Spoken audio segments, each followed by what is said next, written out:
അൽഹംദുലില്ലാ വസ്സലാത്തു വസ്സലാമു അലാ റസൂലില്ലാ വഅലാ ആലിഹി വസഹബിഹി അജ്മഈൻ. പ്രിയപ്പെട്ടവരെ, എത്ര സുന്ദരമാണിത്! ഈ പള്ളി സ്വർഗത്തിൻ്റെ താക്കോലാണ്, സ്വർഗത്തിലേക്കുള്ള വഴിയാണിത് കാണിച്ചു തരുന്നത്. ഇന്ന് 5:15 സുബ്ഹക്ക് ഫജ്റിന് പള്ളിയിലെത്തിയപ്പോൾ കണ്ട ഒരു കാഴ്ച, അല്ലെങ്കിൽ എങ്ങനെ ഒരു ഫോട്ടോ എടുക്കണമെന്നും നിങ്ങളുടെ മുമ്പിൽ ഇങ്ങനെ ഒരു പ്രാർത്ഥന നടത്തണമെന്നും ആഗ്രഹിച്ചുകൊണ്ട് എടുത്തൊരു ഫോട്ടോമാണിത്. പരിശുദ്ധ ഖുർആനിലെ 2 ആയത്തുകൾ എന്നെ എപ്പോഴും ഇങ്ങനെ മതിക്കാറുണ്ട്. ആ ആയത്തുകൾ നിങ്ങളുടെ മുമ്പിൽ വെക്കുവാൻ ഞാൻ ആഗ്രഹിക്കുന്നു. ഇന്നല്ലദീന ആമനു വഅമിലു സ്വാലിഹാത്തി ലഹും ജന്നാത്തുൻ തജ്രി മിൻ തഹ്തിഹൽ അൻഹാറു ദാലിക്കൽ ഫൗസുൽ കബീർ.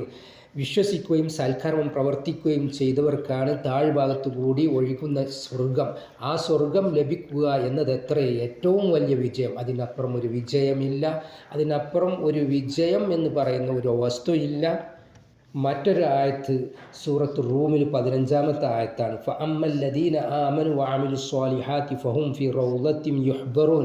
സ്വർഗത്തിൽ ഇങ്ങനെ നീന്തി തുടിക്കുകയാണ്, നീന്തി കളിക്കുകയാണ്. എന്തായിരിക്കും നിങ്ങളുടെ ആ ഒരു സന്ദർഭം നിങ്ങൾ ആലോചിച്ച് നോക്കുക. നിങ്ങൾ സ്വിമ്മിംഗ് പൂളിൽ പോയിട്ട്, കുളത്തിൽ പോയിട്ട്, പുഴയിൽ പോയിട്ട് എല്ലാം നിങ്ങൾ നീന്തി കുളിച്ച് സുന്ദരമായി നിങ്ങൾ ഹാപ്പി ആവുന്ന ഒരു അവസരമുണ്ടല്ലോ. ആ അവസരത്തെക്കുറിച്ചൊന്ന് നിങ്ങൾ ആലോചിച്ച് നോക്കുക. നാളെ പടച്ച തമ്പുരാൻ്റെ മുമ്പിൽ, അള്ളാഹുവിൻ്റെ റസൂലിൻ്റെ മുമ്പിൽ, സഹാബിമാരുടെ മുമ്പിൽ, അശറത്തുൽ മുബശ്ശിരീങ്ങളുടെ മുമ്പിൽ, ഉമ്മഹാത്തുൽ മുഅ്മിനാത്തുകളുടെ മുമ്പിൽ, അള്ളാഹു തആല അനുഗ്രഹിച്ച അമ്പിയാക്കളുടെയും മുർസലീങ്ങളുടെയും ശുഹദാക്കളുടെയും സാലിഹീങ്ങളുടെയും കൂട്ടത്തിൽ ജന്നാത്തുൽ ഫിർദൗസിൽ നീന്തി തുടിക്കുവാനും ജീവിക്കുവാനുമുള്ള മഹാഭാഗ്യം നൽകണേ തമ്പുരാനെ, ആമീൻ. എനിക്കും എൻ്റെ നാട്ടുകാർക്കും എൻ്റെ ജ്യേഷ്ഠനനിയന്മാർക്കും എൻ്റെ പെങ്ങന്മാർക്കും എൻ്റെ കുടുംബാംഗങ്ങൾക്കും എൻ്റെ ഉമ്മമാർക്കും എൻ്റെ മാതാപിതാക്കൾക്കും ഞങ്ങളുടെ എളാപ്പ, മൂത്താപ്പ, അമ്മായി, അമ്മാവന്മാർക്ക് എല്ലാവർക്കും ഞങ്ങൾക്ക് തണലേകിയിട്ടുള്ള, ഞങ്ങളോട് ചിരിച്ചിട്ടുള്ള, ഞങ്ങൾക്ക് സന്തോഷം നൽകിയിട്ടുള്ള, ഞങ്ങൾക്ക് വേണ്ടതെല്ലാം ചെയ്തു തന്നിട്ടുള്ള ഓരോരുത്തർക്കും പടച്ച തമ്പുരാനെ ഈ സ്വർഗം നീ നൽകണേ തമ്പുരാനെ, ആമീൻ.